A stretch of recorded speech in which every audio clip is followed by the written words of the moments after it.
بسم اللہ الرحمن الرحیم۔ ابتدائے اس رب جلیل کے نام پہ جو بڑا مہربان نہایت رحم کرنے والا ہے۔ السلام علیکم، کیسے ہیں میرے تمام دیکھنے والے؟ امید کرتی ہوں ٹھیک ٹھاک ہوں گے، اور دعا بھی ہے کہ اللہ رب العزت آپ سب کو اپنی حفظ و امان میں رکھے۔ معزز ناظرین، حضرت یعقوب علیہ السلام نبیوں میں وہ واحد نبی ہیں جن کو خدا نے بہت بڑی بلاؤں میں مبتلا کیا، جس کی وجہ سے حضرت ایوب علیہ السلام کا لقب صبور و شکور تھا۔ یہ بلائیں اور مصیبتیں حضرت ایوب علیہ السلام پر کیوں نازل کی گئیں؟ اور حضرت ایوب علیہ السلام کو ایسی بیماری ہو گئی جس کی وجہ سے لوگوں نے آپ کو شہر سے باہر نکال دیا تھا۔ بعض علماء کے نزدیک یہ بیماری کچھ یوں تھی کہ حضرت ایوب علیہ السلام کے جسم میں کیڑے پیدا ہو گئے تھے اور جسم سے بدبو آنے لگ گئی تھی۔ حضرت ایوب علیہ السلام کی 4 بیویاں تھیں۔ ان بیویوں نے مشکل حالات میں حضرت ایوب علیہ السلام کے ساتھ کیا سلوک کیا، آج ہم حضرت ایوب علیہ السلام کے بارے میں تفصیل سے آپ کو بتائیں گے، اور یہ بھی بتائیں گے کہ حضرت ایوب علیہ السلام کے کیڑوں جیسی بیماری لگ گئی تھی، اس کے متعلق علماء کا کیا نظریہ ہے۔ لیکن اگر آپ ہمارے چینل پر نئے ہیں تو ویڈیو میں آگے بڑھنے سے پہلے اسلامی وظائف وتھ زہرا قریشی کو سبسکرائب کر لیں تاکہ آنے والی ہر معلوماتی اور اسلامی سٹوریز آپ کو ملتی رہے۔ شکریہ۔ ناظرین گرامی، حضرت ایوب علیہ السلام خدا کے برگزیدہ نبی تھے اور حضرت اسحاق بن ابراہیم علیہ السلام کی اولاد سے تھے۔ آپ کی والدہ حضرت نوح علیہ السلام کی نسل سے تھیں۔ آپ نے 27 سال تبلیغ کی۔ اس دوران صرف 3 افراد مسلمان ہوئے تھے۔ آپ افضل خالق ہونے کے ساتھ ساتھ مالی نقطہ نظر تمام طرز سے ممتاز تھے۔ حضرت ایوب علیہ السلام پر خدائے وند عالم کا عظیم کرم یہ تھا کہ خدا نے انہیں منصب نبوت سے سرفراز کرنے کے ساتھ ساتھ دولت دنیا سے بھی مالا مال کر دیا۔ حضرت ایوب علیہ السلام کے پاس 500 جوڑے بیل کے تھے، بے شمار بکریاں تھیں، کثیر تعداد میں اونٹ، گھوڑے، خنچر تھے، اور بہت ساری زمینیں یعنی بہت کافی باغات بھی تھے، بہت سارے غلام تھے۔ اس کے باوجود آپ کی عبادت کا وہ عالم تھا کہ فرشتے بھی حیران تھے۔ آپ جب تک روزانہ کثیر محتاجوں اور کم از کم 10 مہمانوں کو کھانا نہ کھلا لیتے تھے تو تب تک آپ خود کھانا نہیں کھاتے تھے۔ اسی طرح محتاجوں، غریبوں، بیواؤں، یتیموں کو کپڑے بنوائے بغیر اپنے لیے نہ بناتے تھے۔ حضرت ایوب علیہ السلام خدا کے نبی تھے، برخلاف موجودہ تورات جو کہ انہیں انبیاء کے زمرے میں شمار نہیں کرتی بلکہ انہیں ایک نیک صالح انسان سمجھتی ہے جن کی بہت سی اولاد تھی جو صاحب مال شخص تھے۔ حضرت ایوب علیہ السلام وہ تیسرے نبی ہیں کہ ہمارے عظیم نبی حضرت محمد مصطفیٰ صلی اللہ علیہ وآلہ وسلم پر فرض کیا گیا ہے کہ ان کے واقعات کو مسلمانوں کے لیے بیان کریں تاکہ مسلمان بڑی بڑی مشکلات سے نہ گھبرائیں اور خدا کی رحمت سے کبھی بھی مایوس نہ ہوں۔ حضرت ایوب علیہ السلام پر جو مصیبتیں اور مشکلات آئی تھیں اس کو 2 روایات میں بیان کیا گیا ہے۔ پہلی روایات میں ہے کہ فرشتے جو آپ کی عبادت گزاری پر حیران تھے ایک دن جمع ہو کر آپس میں کہنے لگے کہ اتنی مالداری کے باوجود ایوب علیہ السلام عبادت کے ان بلند مدارج پر فیض ہیں۔ خطاب ہوا کہ اے میرے فرشتوں، ایوب میرا بہترین بندہ ہے، اس کی اطاعت، شوری اور عبادت گزاری پر مالداری کا کوئی اثر نہیں پڑے گا۔ تم حیران کیوں ہو؟ جو میرا مخلص بندہ ہے وہ ہر حال میں میری بندگی کرے گا، نہ اس پر مال و دولت کی فراوانی اثر ڈال سکے گی اور نہ اس کے لیے رکاوٹ بن سکے گی، اور نہ وہ اس مال کے تحفظ کے لیے عبادت گزاری کرے گا۔ ایوب میرا نہایت ہی مخلص بندہ ہے اور وہ ہر حال میں اپنے خلوص اور اپنی بندگی کا مظاہرہ کرے گا۔ میرے فرشتوں، مجھے یقین ہے کہ تم مطمئن ہو گئے ہوں گے۔ اب تمہیں شان ایوبی دکھائی دیتا ہوں، اور اب تم دیکھو اور اندازہ لگاؤ کہ فراوانی دولت اور مصائب و عالم میں کیا فرق ہے؟ میں تم سے پھر کہتا ہوں کہ وہ دونوں حالات میں یکساں نظر آئے گا۔ یہ کہہ کر خداوند عالم نے حضرت ایوب علیہ السلام کے حالات یکسر بدل دیے اور انہیں موقعۂ امتحان میں کھڑا کر دیا۔ ایک دن حضرت ایوب علیہ السلام عبادت میں مشغول و مصروف تھے۔ انہیں مالداری اور دولت کی طرف سے ذرا بھی توجہ نہیں تھی۔ سارا نظام ان کے بچے چلا رہے تھے۔ بڑی فراخی سے کاروبار چل رہا تھا۔ ایک دفعہ بلاؤں کا نزول شروع ہوا۔ سب سے پہلے آپ کا جتنا مال جمع تھا سب غائب ہو گیا۔ آپ نے پرواہ بھی نہیں کی۔ پھر آپ کے چند جوان فرزند فوت ہو گئے۔ آپ نے توجہ نہ کی۔ پھر آپ کا چرواہا دوڑتا ہوا آیا اور کہنے لگا کہ لاکھوں کی تعداد میں جو آپ کے بکرے تھے سب ہلاک ہو گئے ہیں۔ حضرت ایوب علیہ السلام نے کہا، میں کیا کروں؟ جس نے دیا تھا اس نے لے لیا ہے۔ اس کا مال تھا، میں اس کا بندہ ہوں۔ وہ جو کرے درست ہے۔ مجھے جو خبر دے رہے ہو، جو ہوا سو ہوا، جو ہوگا ٹھیک ہوگا۔ جاؤ اپنا کام کرو اور میرا قیمتی وقت ضائع نہ کرو۔ پھر انہیں ایک ہفتے کے بعد گائے بکری کا محافظ دوڑتا ہوا آیا، عرض کرنے لگا، حضور تمام گائیں بیل خچر وغیرہ سب مر گئے ہیں۔ فرمایا، بہتر ہوا ہے، جس نے دیا تھا اس نے لے لیا، اس کے دینے پر بھی شکریہ اور اس کے لینے پر بھی شکریہ۔ یہ کہہ کر عبادت میں مشغول ہو گئے۔ پھر ایک ہفتہ گزرا تو باغات کا داروغہ آن پہنچا۔ اس نے خبر دی کہ ایک دفعہ آگ پیدا ہوئی اور تمام باغات جل گئے اور خاکسار ہو گئے ہیں۔ حضرت ایوب علیہ السلام نے پھر پہلے ہی جیسا جواب دیا اور سجدہ شکر میں گر پڑے۔ میرے پالنے والے، جو ہو رہا ہے یہی درست ہے۔ پھر ایک ہفتے کے بعد اونٹوں کا محافظ آیا۔ آپ عبادت میں مصروف تھے۔ اس نے آ کر کہا، حضور تمام اونٹ ہلاک ہو گئے ہیں، سارا غلہ تلف ہو گیا ہے، اب کچھ میری تحویل میں باقی نہیں ہے۔ آپ نے سجدہ شکر کیا، بارگاہ خداوندی میں عرض ہوتے ہوئے، مالک تیری طرف سے ہر آئی ہوئی بلا کو اپنے لیے کرم خاص سمجھتا ہوں۔ ایک ہفتے کے بعد گھر میں آگ لگ گئی۔ سارا گھر جل گیا اور وہ گھر میں جتنا سامان تھا سب خاکسار ہو گیا۔ آپ نے محراب عبادت میں سے سر اٹھایا اور آگ کی پرواہ نہ کی۔ پھر ایک ہفتے کے بعد آپ نے اپنا صندوق کھولا تو دیکھا تمام سونا چاندی نے پتھر کا روپ دھار لیا۔ یہ دیکھ کر آپ مسکرا پڑے اور کہا، مالک جو بدترین چیز تھی چلی گئی اور جو بہترین چیز ہے وہ میرے پاس موجود ہے، یعنی کہ مال تباہ ہو گیا لیکن میرا دین ایمان میرے پاس موجود ہے اور یہی میری اصل دولت ہے۔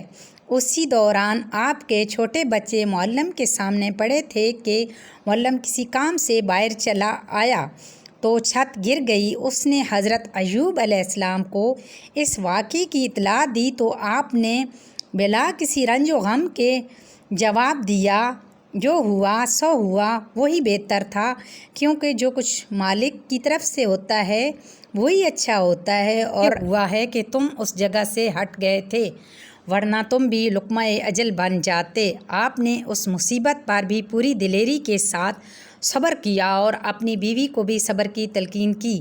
پھر ایک ہفتے کے بعد حالت نماز میں پیروں میں درد اٹھا اور اماس ہو گئی۔ پیروں کا درد بڑھنے لگا اور مرض ترقی کرنے لگا، یہاں تک کہ سارے بدن میں اس مرض کا اثر پھیل گیا اور یہ حالت ہو گئی کہ 7 مہینے تک ایک ہی جگہ پر پڑے رہے اور اس جگہ سے ہل نہ سکے۔ اس حالت میں بھی عبادت کا کوئی پہلو ترک نہیں ہوا۔ پھر انہی حالات میں دن گزرتے رہے اور رات گزرتی رہی، یہاں تک کہ 4 سال گزر گئے۔ اس حالت میں آپ نے ابتدائی طویل کی مدت گزار دی جو 7 سال سے کم نہ تھی۔ ایک روایت میں ہے کہ ہر موقع پر شیطان مرد مقدس کی صورت میں حضرت ایوب علیہ السلام کی خدمت میں پہنچتا رہا اور بہکانے کی پوری کوشش کرتا رہا، لیکن آپ کی طرف سے ایک ہی جواب ملتا رہا کہ اس نے اپنے فضل و کرم سے ہمیں جو کچھ دیا تھا اب اپنے عدل و انصاف سے واپس لے لیا ہے۔ اس کی چیز تھی، اس نے اپنی چیز واپس لے لی۔ یہ کہتے اور سجدے شکر میں چلے جاتے۔ شیطان اس در پہ مایوس ہوتا گیا اور اس کی ترکیبوں کا حضرت ایوب علیہ السلام پر کوئی اثر نہ ہوا۔ اس لیے وہ حضرت ایوب علیہ السلام کی بیوی کو بہکانے کی طرف متوجہ ہو گیا۔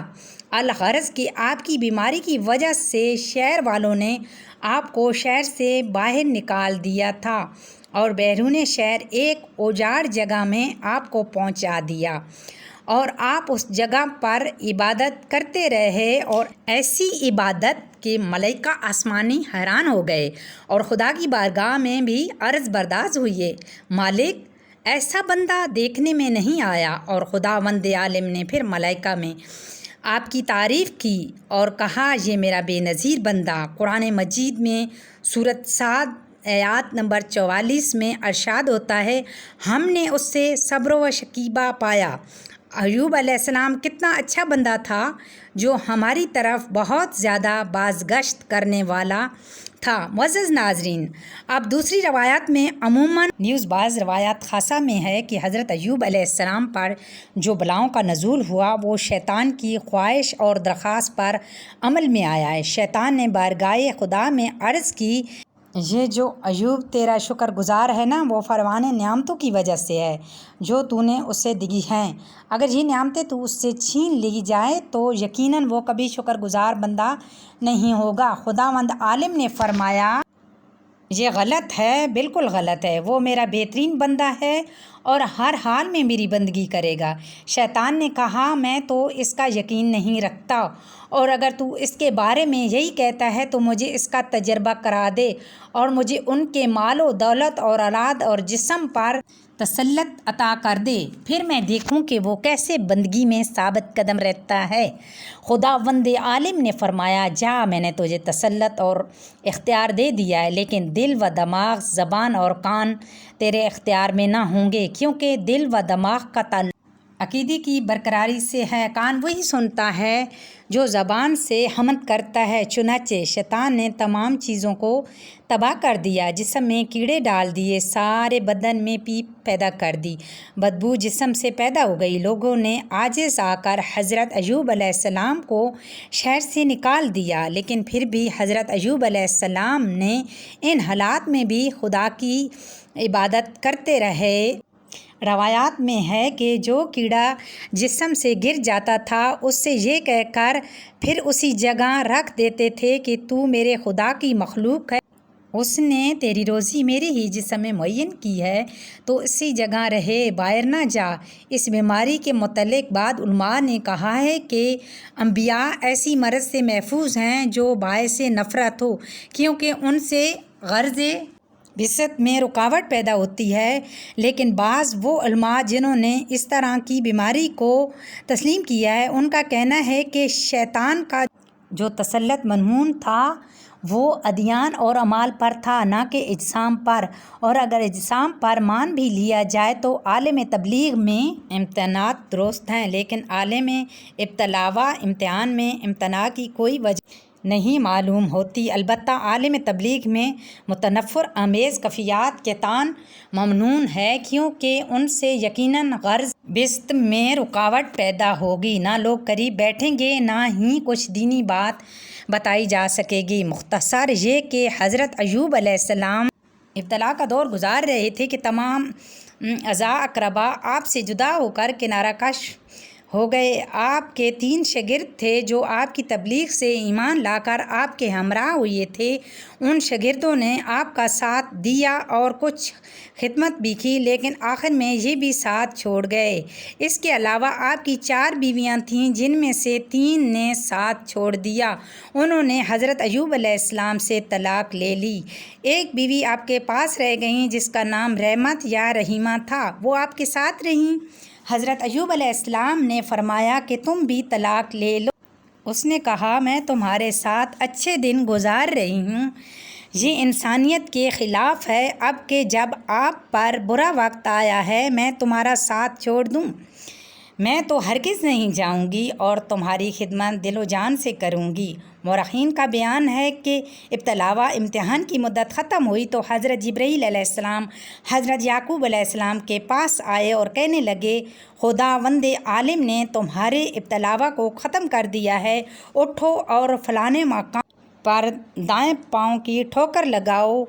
اور وہ اٹھ کہاں سکتے تھے۔ حضرت جبرائیل علیہ السلام نے مدد کی اور وہ اٹھ کر مقام معین پر گئے، ٹھوکر لگائی، گرم پانی کا چشمہ جاری ہو گیا۔ حضرت جبرائیل علیہ السلام نے کہا، اس میں نہا لو۔ انہوں نے غسل کیا، تمام بیماریوں کے اثرات ختم ہو گئے۔ پھر ایک دوسری جگہ بتائی کہ اس مقام پر بائیں پاؤں کی ٹھوکر لگاؤ۔ انہوں نے ٹھوکر لگائی تو سرد پانی کا چشمہ رونما ہوا۔ حضرت جبرائیل علیہ السلام نے کہا، اس میں سے پانی پیو۔ پانی پیا اور اندرونی بیماریوں سے صحت یاب ہو گئے۔